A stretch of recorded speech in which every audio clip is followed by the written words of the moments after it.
طبعا انت عارف يا عم مهدي ان انا بقيت عامل زي المطاريد. يعني ما اقدرش اخرج بره البيت ده لما اعرف انا هعمل ايه وازاي اثبت براءتي. وانا سداد يا زكريا، انت تأمرني. جمايل ابوك عليا لسه فاضل منها كتير قوي. ربنا يخليك يا عم مهدي. انت اللي انت عملته معايا النهارده ده جميل مش هنساهولك طول عمري. طبعا انت عارف ان انا دلوقتي ما اقدرش اثق في اي حد ولا اقدر اكلف اي حد باي حاجه غيرك. رقبت يا زكريا.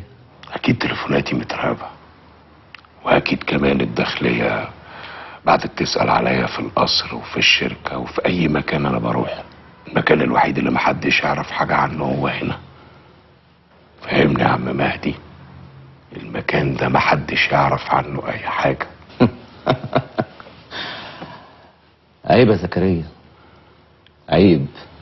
مفيش جنس مخلوق هيعرف انك موجود هنا. يمكن انت ما تعاملتش معايا كتير زي ابوك الله يرحمه، لكن لو زين العطار كان عايش كان قالك مين هو مهدي. معلش يا عم مهدي، انا دماغي ملخبطه،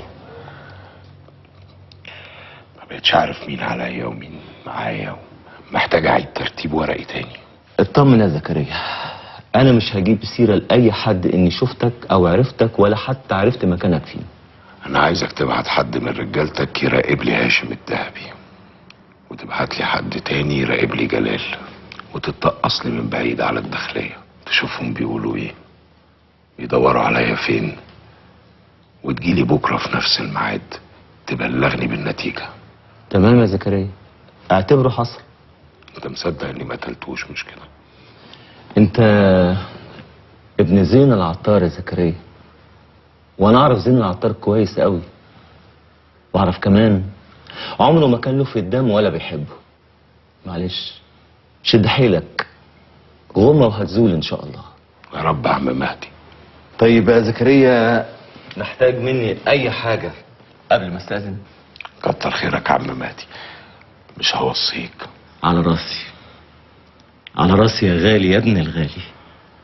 لا خليك مستريح، انا عارف طريق الباب.